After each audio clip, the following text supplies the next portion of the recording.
Good morning here in the United States, and good afternoon to our friends across Europe and beyond. My name is Joel Hellman. I'm Dean of the Walsh School of Foreign Service at Georgetown University, and it's my pleasure to be here co-hosting along with Mikhail. So Georgetown has teamed up with such leading institutions as the Université Libre de Bruxelles, Solvay, I3H, and the Center for Economic Policy Research to provide a forum for discussing the world's most important problems facing economic policymakers and the search for innovative and durable solutions. We're thankful to Georgetown University and the Office of the Vice President for Global Engagement, the VP Tom Banshaw for the support, and to Professor Frank Vella of Georgetown for initiating this event. We'll have about an hour. We hope there'll be some time for questions which you can post in the Zoom Q&A, and we'll do our best to bring them to Professor Stiglitz at the last part of the event. But today, of course, we're all thrilled to be hosting Professor Joseph Stiglitz to discuss COVID-19, the policy response, and implications for our economic future. You know, a full biography of Professor Stiglitz would take up most of the hour. So let's just suffice it to say that Joseph Stiglitz is one of the world's most distinguished economists. He's a winner of both the Nobel Memorial Prize in Economic Science and the John Bates Clark Medal. He's currently a university professor at Columbia University, and he's not just a pioneering researcher. Professor Stiglitz has also served in some of the most important public policy roles as chief economist of the World Bank and chairman of the U.S. Council of Economic Advisors. And currently, he's also co-chair of the high-level expert group on the measurement of economic performance and social progress at the OECD. So his articles are standard readings in modern economics to the point that a utility function even bears his name. And for non-economists, his books are bestsellers. So look, we are all thrilled to welcome Professor Stiglitz. But to go over the structure of today's events, let me introduce my co-moderator, Professor of Economics at ULB, Mikhail Castanera. Yes, I want to thank you too, Professor Stiglitz, and thank all the audience who is participating. So today, as Joel said, we are evaluating the policy response and the implications for economic future of this enormous crisis that we are going through. And I propose that we divide the hour in three parts. The first part is really an assessment of the policy response, and so the short term and up to today. Then the next step will be to think about the immediate policy responses for the next 2-3 years for the recovery, but then also think about the longer term and the implications for sustainability and decarbonizing of our economies. Great, so let me begin with the first question to Professor Stiglitz. You've argued passionately and repeatedly since the start of the pandemic about the destruction of organizational, informational, not to mention human capital as a result of this pandemic. And you've also warned about the dangers of doing too little. So I want to start with a question about the United States, which despite the initial relief package has sort of dithered on a further relief package till this very day. So I'd like to ask you maybe a start off as a political economy question. I wonder what you think are the incentives or the motivations that would lead US politicians to do so little in the face of such extraordinary problems, and especially at a kind of populist moment that we're living through, in which supporting basic incomes of non-elites would seem almost like a political no-brainer. I know you're not a political scientist, but I'm wondering what your thoughts are on the political economy of this very strange situation. It's a total mystery at some level. And there's a lot of tension within the Republican Party. And you see it right now where they're reporting that the president wanted to increase the checks that went to everybody in the last package from to $2,000 from $1,200. And the rest of the Republican Party wanted to cut it back to $600. So President Trump is a populist in the worst sense of the term, doesn't understand anything about budget constraints. If he can buy voters, he'll buy it, and he'll bribe at a retail level, wholesale level. He doesn't care. It is really populism gone wild. The mystery is the rest of the Republican Party. And there, I think they're caught up in part of what's sometimes called the culture wars, sometimes called the just simple ideology. They have a certain ideology, which sometimes they wear and sometimes they don't. When it's convenient, they talk about fiscal responsibility, worry about the deficit. In 2009-10, when we needed huge expenditures to get out from the 2008 crisis, they started worrying about the deficit. In 2017, when the opportunity came to give a big tax cut for the corporations, who were their financial sponsors, and the rich people who are their financial sponsors, they said, who cares about the deficit? And they passed a tax bill that raised taxes when it's fully implemented in 2027 on a vast majority of Americans to give a large tax cut for the billionaires and the corporations. Now, conventional populism would say that's impossible. You don't raise the taxes on a majority of Americans. And it would say, if you're fiscally responsible, you don't create trillions of dollars of new debt. But the political economy behind it may actually be relatively simple. They know where their checks come, campaign contributions. Citizens United reinforced the influence of money in American politics. And in a politics where money talks, your first priority is getting more money. So what has driven this is, you might say, a drive for more campaign contributions. Still, I find it strange, certain aspects of, you might call the political economy, particularly what's going on right now. One of the things that I talked about in the very beginning of the pandemic was that the states and localities were going to be hit very badly. They have balanced budget frameworks. We know when they're hit badly, they have no choice, basically, but to cut back spending. The effect in 2008, 2009 was so great that by itself contributed significantly to the weak recovery. In fact, we didn't get back to the employment level at the state and local level, government workers. But in 2019, we had not recovered back to where we were before the 2008 crisis. That is how deep the effect is. This is going to be much worse. Now, McConnell put forward the idea that this was a bailout for blue states. It was part of the mantra that Trump had advanced, that the blue states, the blue cities were mismanaged.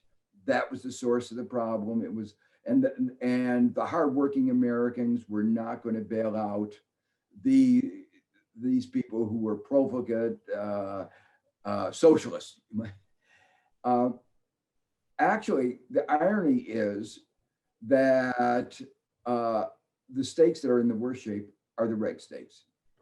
And that's become particularly strong as the red states have been hit worse and worse by COVID-19 and the economic aftermath. So it's not even in a conventional rationality of their own self-interest. Kentucky is one of the states that has been badly hit. And yet they're going forward with this mantra, no help to the states and localities beyond a very limited, very limited amounts. Well, let me ask you, let me follow up and ask you, from what we have seen in the latest reports, and I'm sure you've been sort of following it very closely, what's your evaluation of where you think they're landing now on a compromise, which looks short-term, looks like a much smaller possible relief. As you say, no relief for the states. How would you evaluate the compromise package that you, at least the extent to which you know of it? Well, it seems as if the Senate Republicans coalesced and said no more than $1 trillion. So that was the bottom line, no more than $1 trillion. Then the Democrats rightly insisted that we have to maintain our unemployment insurance system. We have to have some help, sort of a basic help for the most vulnerable, checks that go out to everybody below a certain income. We have to have, the Republicans, of course, wanted some help, so as did the Democrats, for small businesses. And then there are programs to make sure that the vaccines get distributed, a few provisions like that. And you add those up and you're close to that $900 trillion limit. So what's got excluded is help to the state and localities.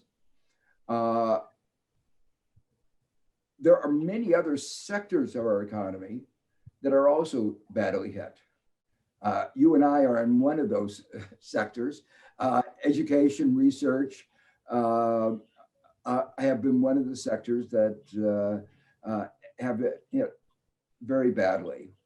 And I know we're going to talk about this later on in this hour, but I think it's part of what we have to be thinking about is building back better. Part of better is moving to a knowledge-based economy.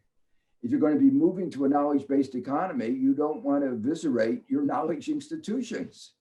And so to me, I put a high priority. I know this sounds self-interested, but I think it's actually true that we want to support our knowledge-based institutions.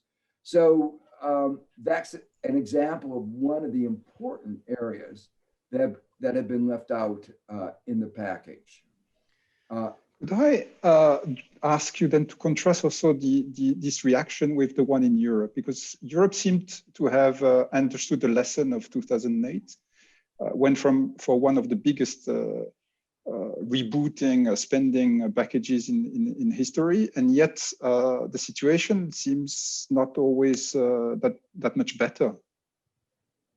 Well, there are many things that are actually very impressive about what Europe has done, including some of the lessons they learned from 2008, 2010, from the Euro crisis. When the Euro crisis happened, I and many others said, you shouldn't be talking about austerity.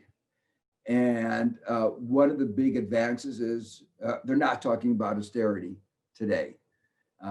They suspended the Growth and Stability Pact with a commitment to the 3% limits on deficits. That's a major achievement for Europe. Secondly, yes, for Europe. They, in 2010,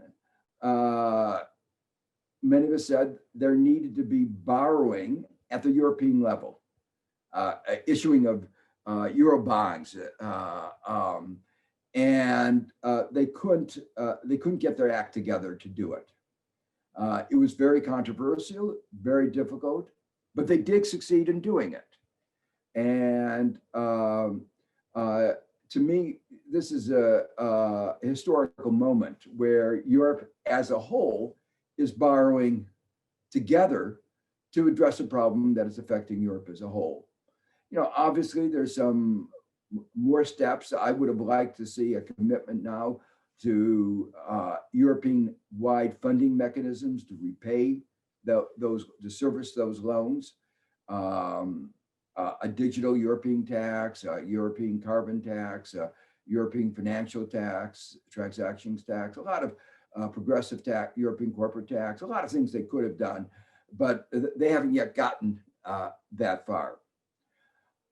I think the reason and there are many ways, by the way, in which the European performance has been much better than the United States. Let me mention one. At the very beginning of the crisis, many of us said it was really important to keep workers attached to their firm. The unemployment insurance schemes are not capable of handling the massive increases that would otherwise result. That we wanted, that attachment is important when it comes time to restart the economy, which we hoped would not be too far into the future. Even more important in the United States than in Europe, because most Americans rely on employer provided health insurance. And you don't want to be without health insurance in the middle of a pandemic. And many of the European countries actually did design programs that kept the unemployment rate from soaring in the way that it did in the United States. Many of us were urging on our congressmen, look at Denmark, look at what some of the European countries, it's not a, you know, it's not rocket science. You could actually provide incentives for keeping workers attached to the firm. And one of the congressmen introduced a bill, there was one in the House, another bill in the Senate that would do it, but they didn't get enough support. And so what you see is that the United States used what I call it a bazooka, $3 trillion. And the Fed increased its balance sheet another $3 trillion. But it was very badly designed. The unemployment soared, the economy went down. But it's testimony, even if you have a poorly designed program, if you spend $3 trillion, it has some effect. So it was a weak test of Keynesian economics. Keynesian economics prevailed. We spent that's a lot of money in a short order, and it did keep our economy going. The mystery to me, as Joel pointed out, is when these programs came to an end in the end of June, and it was clear that the disease was not going away, why didn't we have a second round? We're at the end of December and we're still debating it. To me, that's the mystery. Well, can I jump in? You know, we already have questions that have been posed to us, and one of them it's just a nice follow-up to the question about Europe and who else has done better. Your co-recipient and co-Nobel laureate, George Akerlof, posted a question, which is, why has China done so much better than AI? And how would you evaluate China's response? I'm sorry, better than the US, and how would you evaluate China's response on COVID? Well, as I look around the world, there are countries that have done really well. New Zealand, Australia, South Korea, Taiwan. And two things that marked their success: reliance on science and governments that had the trust of the citizens and citizens that had respect for each other. There was a kind of social cohesion. A pandemic is a real example of an externality like climate change. And in America, we got caught up in, again, the culture wars, where wearing masks was viewed as an infringement on your freedom. But, one person's freedom is another person's unfreedom. If I don't wear a mask, I can give you the disease and you die. And that's a loss of your freedom. And I think in I would say more civilized countries, you realize that basic fact of life, and that we work for ways of living together where we accommodate our respect for each other. Very low cost of me wearing a mask, the benefit to our society is very great. And we may make it a requirement, but even if it weren't a requirement, we would do it. And it's like littering, it's like lots of things where we have externalities. You internalize the externalities. And these countries that I described before as being successful have all done that. Now, China has done that to some extent, but it's also imposed on top of that a kind of surveillance economy, a surveillance society, where they watch very carefully and make sure that if you have COVID-19, you're put in quarantine. And what I want to emphasize is you don't need that kind of surveillance and authoritarianism if you have the kind of trust that you have in New Zealand and Australia. And so, you know, many of us would be uncomfortable with a surveillance society. And our model, I think, for where we would like to go is the model set by New Zealand. You mentioned science, and you mentioned trillions of dollars of debt. I think this is a very good transition for the second part. First, I would like to remind the audience of your lecture that you gave at the Nobel Prize in 2001. You got the Nobel Prize for your discoveries of information economics, and you wrote, and I quote, "The attempts made to construct a new macroeconomics based on traditional models, assuming well-functioning market, was doomed to failure. Recessions and depressions accompanied by massive unemployment were symptomatic of massive market failures." You wrote that in 2001. Today, of course, we're witnessing a perfect storm of market failures, right? We have externalities, as you mentioned. We have massive information imperfections, and we have a looming macroeconomic crisis. One is the recession that we have today. Another one is the buildup of inequality and the buildup of debts. So you wrote that the direct consequence of your discoveries was that the market for labor will not be clearing.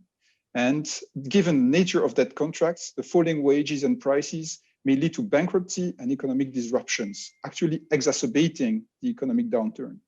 Again, I repeat, all this was written basically 20 years ago, based on your research from 40 years ago. What have we learned? What are the lessons we should draw from these discoveries for the next stage, the next stages, the recovery, the handling of debt and inequality? Yeah, what you say is really important. The fact is that whatever the initial impetus to an economic downturn, 2008, it was the misdeeds of financial markets. In the early 90s, it was the S&L crisis. Whatever the origin, crises play out often in very similar ways. There's an economic downturn, balance sheets of households are eviscerated, balance sheets of corporations are undermined, the companies go bankrupt.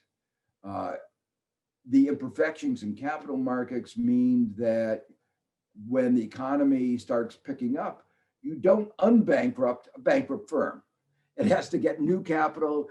It takes a lot of effort to restart the economy. And that's why one of the basic lessons is that you want to protect as much of the economy as you can. Some of the economy is going to change. We're not going to be using airplanes probably as much as before. We'll do more Zoom meetings than before. But by and large, we know that much of what we want of our economy, we will want to preserve. It's going to be not that changed. So we want to preserve these institutions, these companies, these small businesses.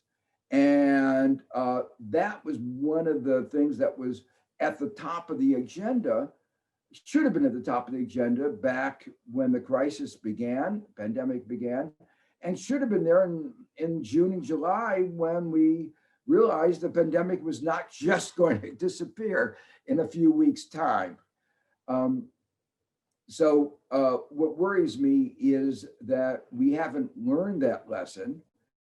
And that's one of the reasons why I think the Fed believes it's going to take a year or 2 or 3 years to get out of this hole. How long it takes us to get out of the hole is going to depend on what happens in the next few months. Because while we see the light at the end of the tunnel, while we see, with the vaccines, the pandemic almost surely will get under control. Between now and then, there can be a lot of damage. They're expecting, maybe a couple of 100,000 more people will die. Many businesses will go bankrupt. And so that's why it's so important to have this next round of assistance, even though we see that the pandemic will, in the not too distant future, be brought under control. Let me follow up. Mikhail's mentioned your seminal contributions to our thinking about markets and the way they work. And of course, your most influential work focuses on information asymmetries, incomplete information. And one of the most prominent features of this modern political era that we're in, and of this COVID crisis actually in particular, has been actually the manipulation of information and active disinformation, actually undermining the very idea of truth with really potentially severe implications, of course, for individual and collective decision makings. So this isn't an imbalance of information, but an active manipulation of the very environment in which information is disseminated. So given how much you've contributed to our understanding of how information interacts with market outcomes, I wonder what your thoughts are about sort of how we understand how individuals make decisions in this kind of environment, like mask wearing and social distancing and vaccines, which we're all very worried about. And how what can be done in response in this new information environment of active manipulation and distortion? It's a great question, and it's one that I've worried a lot about. My work was on asymmetries of information which were naturally occurring. The assumption was that some people had information like, I'm a bad worker, I'm not going to tell you, and employers try to elicit that information. But I wrote about, we have fraud laws, we have laws of truth in advertising that sort of set the base that said you may not have to tell everything, but at least you can't lie. And all of a sudden, we're in a world where the truth is put up to question. And to me, that was really, an important idea, observation.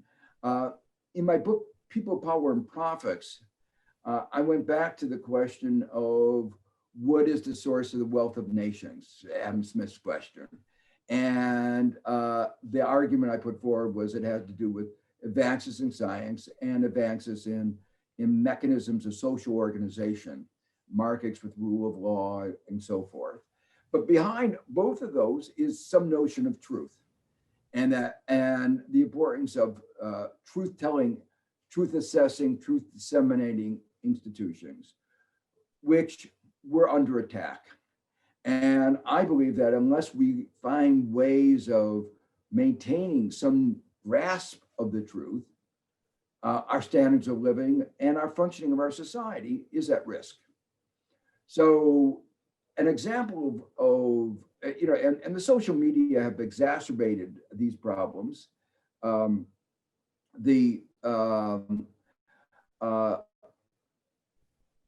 couple of years ago, they said, well, we can't do anything about it.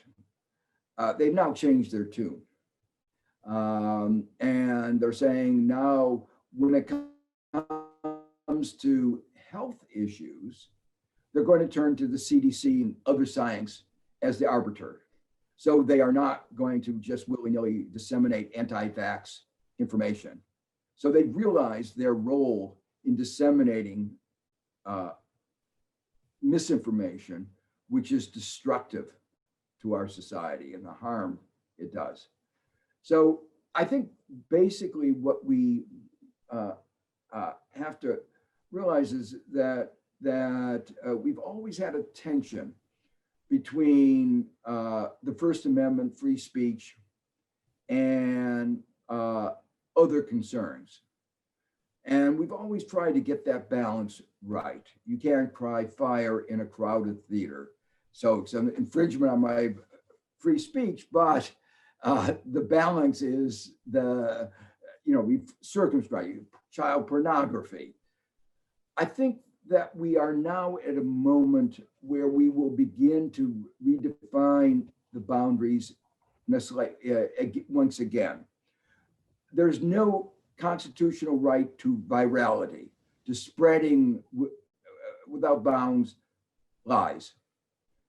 We have fraud laws. And so where we draw that boundary obviously needs to change with circumstances. And the circumstances that we've been through tell us that we have to rethink this issue. Europe is doing a much more careful rethinking on this than the United States has been doing. But the issue is obviously in the last couple of months come to the fore also in the United States. I now would like to bring you to the longer term and decarbonization and global warming. And I think global warming is even worse than all what you have described, right? When it's about COVID, it's basically trying to sell hydrochloroquine or another kind of product, but it's a single product. When it's about global warming, it's trillions of dollars that are at stake. The asymmetries of information are just huge. With COVID, we could learn in a few months what this virus was. In a bit more than a year, we have a vaccine. When it's about global warming, it takes decades to learn. And they are very active, and that's been for a long time, very active manipulation of information. And frankly, when I see how we failed to learn together with COVID, maybe the situation will solve in the next year or so, but you have such a tension about information.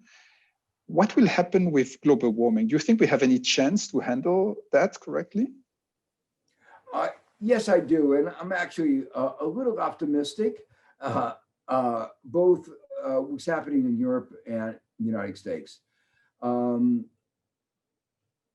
Europe, in both places, there's a realization of what we call in the United States, build back better, that we don't want to go back to where we were in January 2020. We realized that we had a society that had too much inequality, and relative to your issue of we were too dependent on fossil fuels. We had to move towards a green economy, and we weren't doing it fast enough. And in Europe, there's a broad recognition that the pandemic spending to recover the economy has to serve dual, triple purposes. By that, I mean, it not only has to revive the economy, but revive the economy in ways that are greener, more knowledge-based, more equal. And several of the countries have explicitly done that. When France gave money to the airlines, it was put on the condition that they reduce their carbon footprint.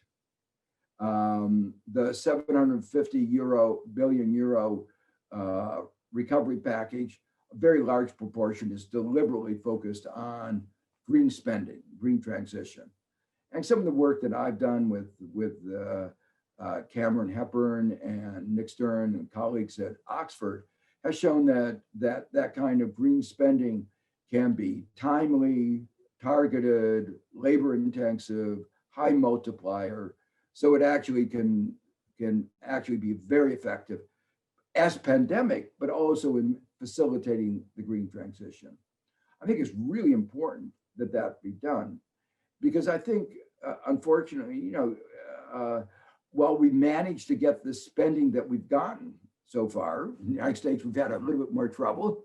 I worry about in the aftermath that getting further spending is going to be difficult. So we have to take this opportunity where everybody realizes the imperative of more spending to make sure that that spending helps reshape our economy in the way that we want. Now, there's another reason for some optimism, and that is the world did come together fighting the pandemic. the world did recognize this was a global issue, and the scientific community worked together all over the world. And you notice that almost all the vaccines are cross-border vaccines. You know, it's an American company, a European company, they work together. Global warming, by its very nature, is a global issue. And having fought together against the pandemic, I think I'm hopeful that there'll be the sense of, okay, now this is the real battle, the next long run battle that we have to face, and we have to do that also together. And so I hope that this experience of fighting the pandemic together will lead us to fight for a green transition together. A lot of the actions that you have mentioned, the policies that have been chosen, are about spending, right? One of the lessons we have from recent research is that we ought to start taxing carbon too, and that part gets good fields, right, for the governments. Well, I think you know, in the United States we have a problem that one of the two parties has been very skeptical of climate change, skeptical of science. And it's part of the reason why we didn't respond well to the pandemic. So it is understandable in that context why one wants to emphasize the growth opportunities that climate change presents. I think that the transition to a green economy can be one which will increase standards of living. How we measure growth is another issue, but it can increase standards of living. That the successes that we've already had in moving towards renewable energy, bringing down the cost of renewable energy, created whole new industries that really are going to enter sectors of the future where I think our standards of living will increase. So in that context, I think it's understandable why in the United States now there's the emphasis on the positive aspects of climate change, how we can make it create jobs. Now, I chaired a commission with Nick Stern where we talked about the role of a carbon tax. And our conclusion was the following, that it's an important instrument, but it should be part of a package which includes regulation and public investment. And that if we have a good package, then the level of the carbon tax that you need will be lower. You know, if you can stop some of it's easy, some simple regulations, no coal-fired electric power plants, not hard to administer, easy regulation, and that takes away the burden on taxation. And so you don't need as high a carbon tax as you otherwise might have required. And our conclusion was that if you accompany a carbon tax with good regulations and public investments, we can make the green transition hit the 1.5, 2 degrees centigrade goals of Paris and Copenhagen at a relatively low cost.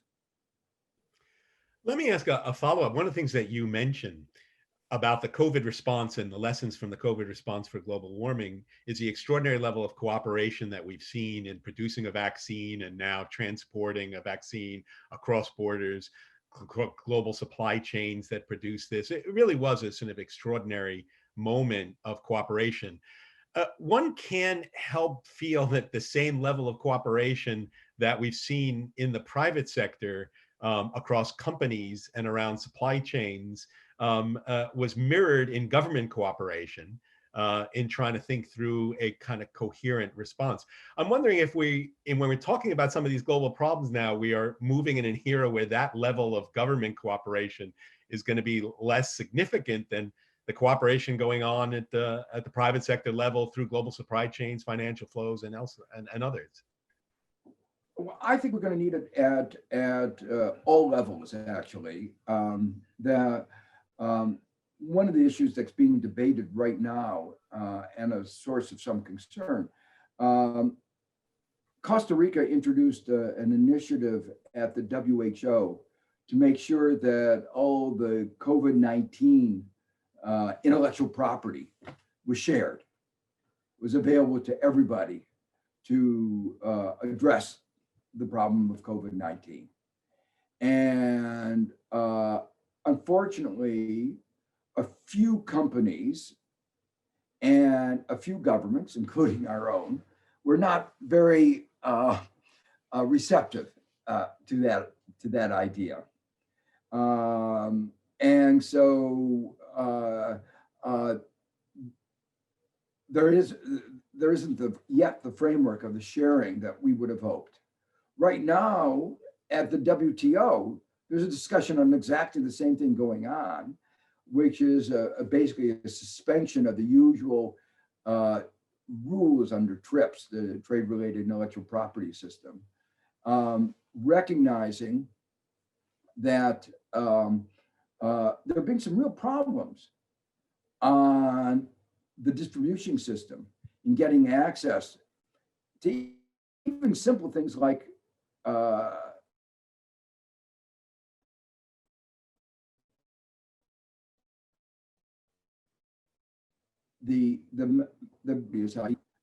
but also in the supply chain, problems in tests, let alone therapeutics and vaccines.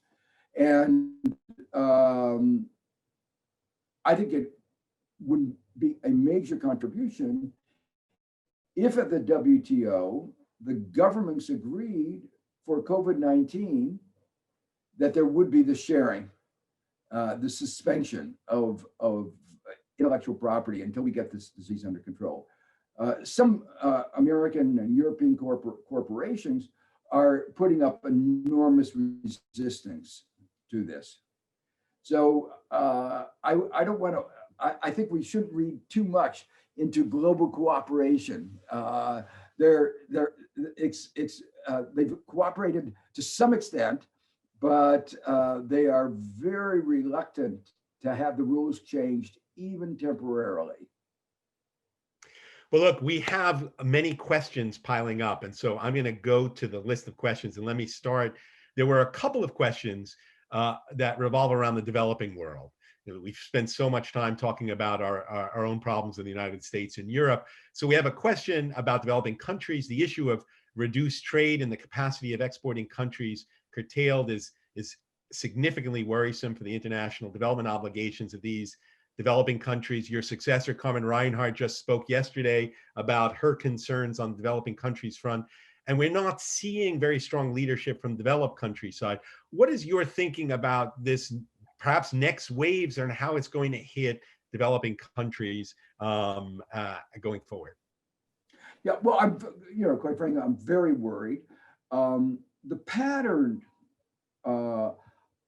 by which various developing and emerging markets have been hit has come a little bit as a surprise. Many people were very worried about Africa.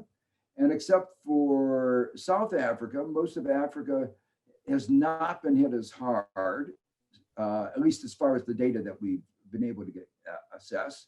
But Latin America has been hit very badly, and India has been hit very badly. In some cases, these are questions about how well things have been managed. Obviously, Brazil, Bolsonaro, following the Trump leadership, did a terrible job.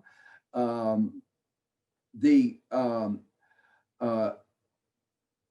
we talked before about the magnitude of the assistance that the U.S. government and European governments have provided. In the United States, something between 15–20% of GDP. The developing countries simply can't do anything like that. And meanwhile, the depths of their economic downturn are much greater.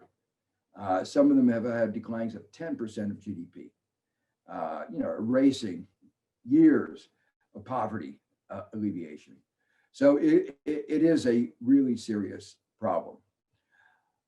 There's one easy solution, not solution, but a step that we would help a lot. And that is the IMF, the head of the IMF has called for an issuance of $500 billion of special drawing rights.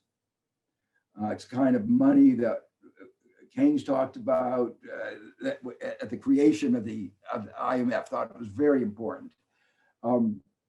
We did that. We had an issuance in 2008 in response to the 2008 crisis. Gordon Brown led the charge to have that. Unfortunately, in this crisis, the Trump administration has effectively vetoed it for no good reason. We all trying to figure out, why, what do you have against it? And no good reason. It's like one of these mysteries that you began the conversation with about the political economy. You scratch your head.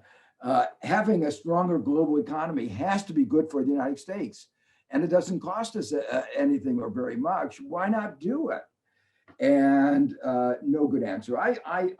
So I'm hopeful that come the Biden administration in January, something will be done about that.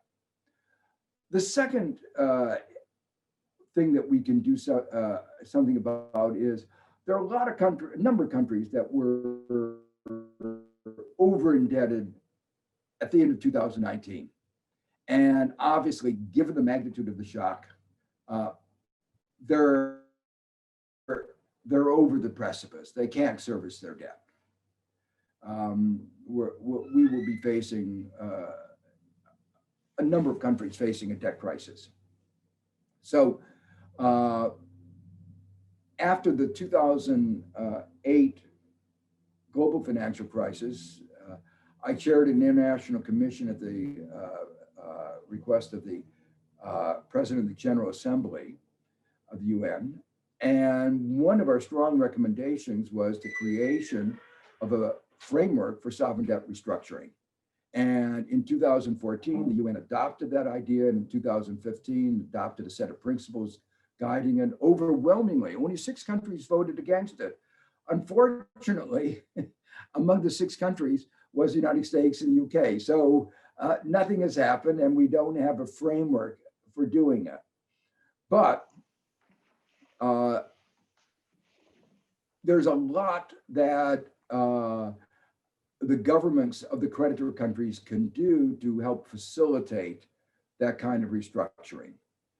In particular, in our legal structure, there's always a provision called force majeure, necessity. If events happen that are beyond anybody's reckoning, contracts can be suspended, broken. And if there was ever occasion for force majeure, this is it.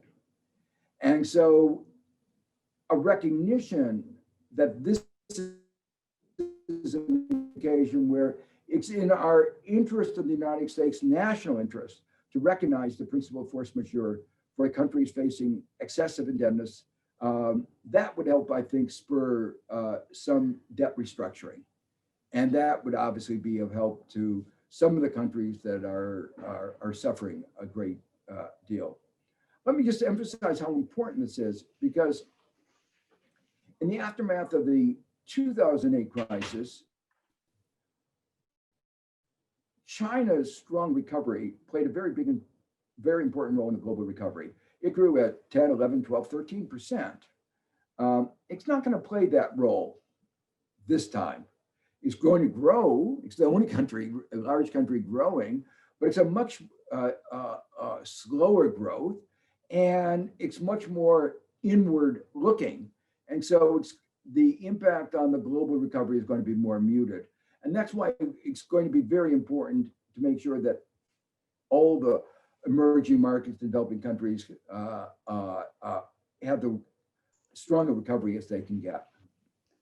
And do you think that the US and the EU should do the same with their own public debt? Should central banks monetize this debt to reduce the face level? I don't think actually that makes that much difference one way or the other. Let me give you an example. Japan is the more obvious example where people have talked about that for a number of years. Japan has a debt GDP ratio of about 220%, but 40% or so of that is held by the Bank of Japan.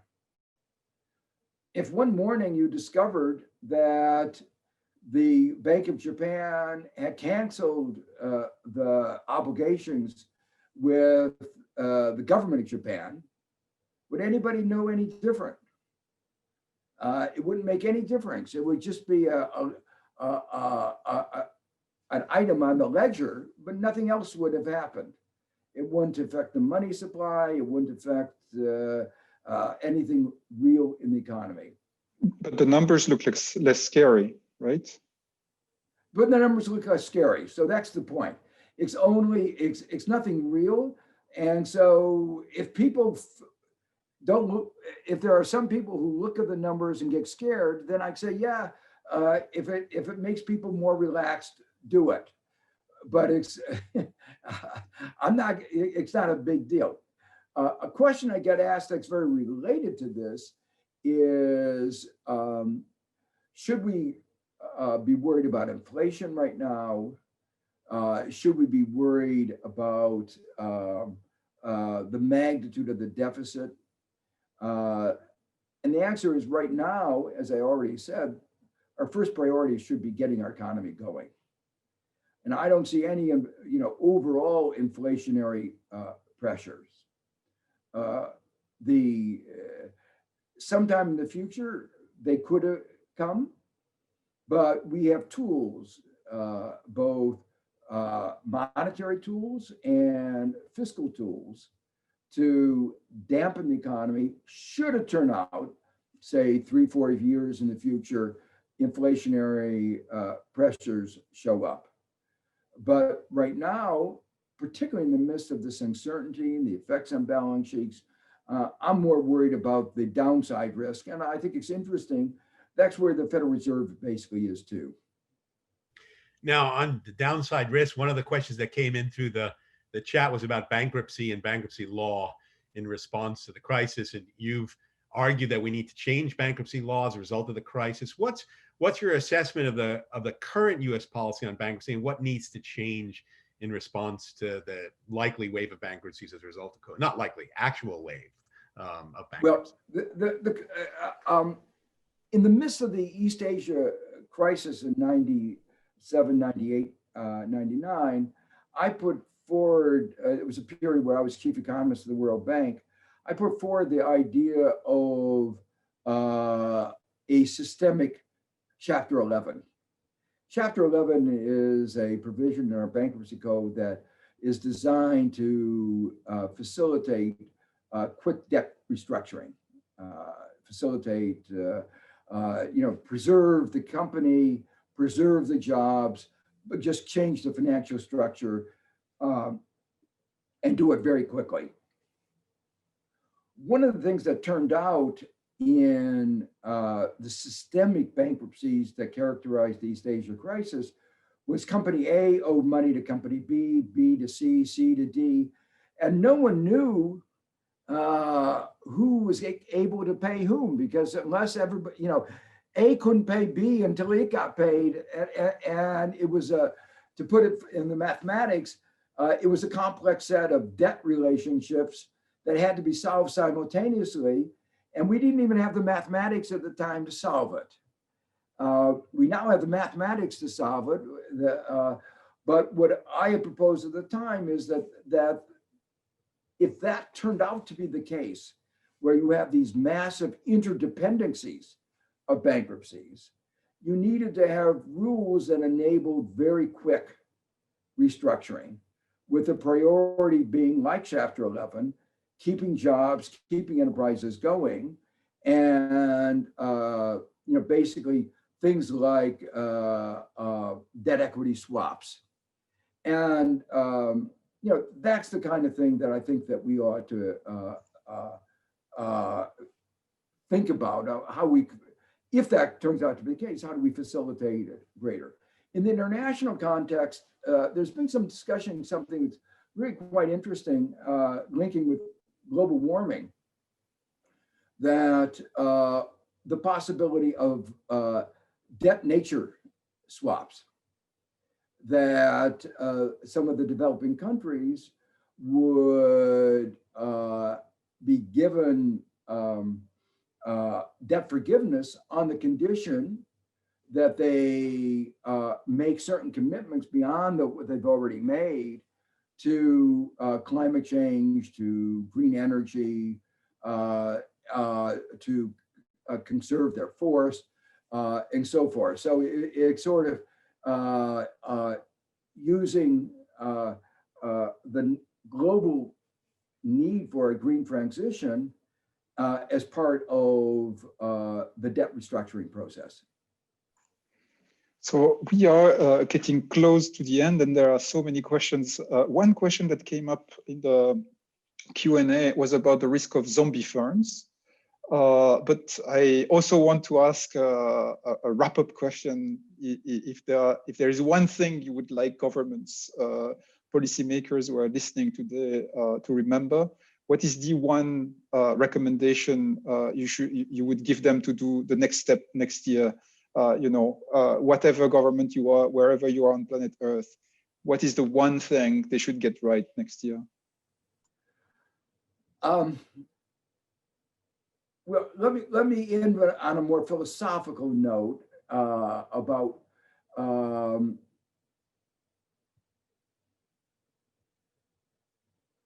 we are always going to have crises, in spite of the fact that we use rational expectations models and macroeconomics in which crises never occur. Crises happen all the time. We had one in 2008. We have one in 2020. And our economics ought to really reflect more the fact that we are always surprised. So we shouldn't be surprised about being surprised, that it is part of life.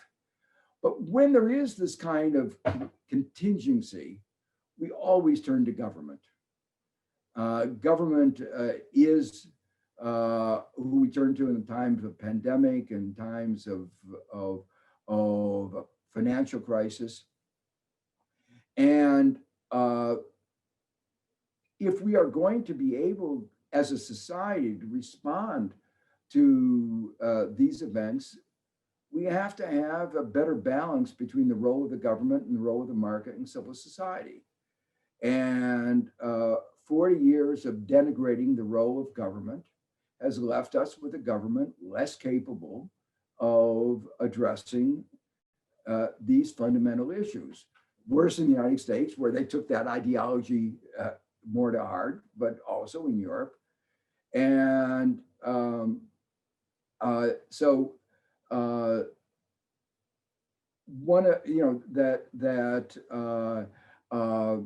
government is the way that we collectively respond to these and other kinds of contingencies, often associated with market failures, where we cannot protect ourselves individually.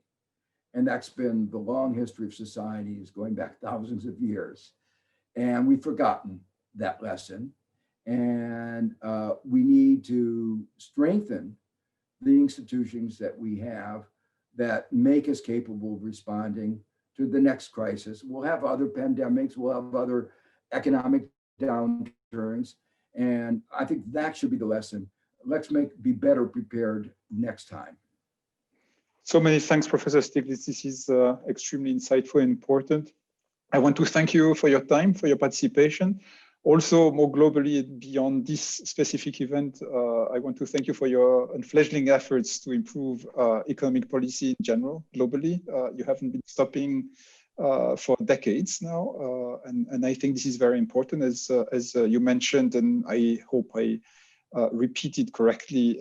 You changed the way we understand macroeconomics and equilibrium. And this really helps avoiding massive mistakes. I want to thank everyone who participated, including the attendants, also including the people who hidden in the background made this event a reality. So I want to thank AI Media for the live caption service.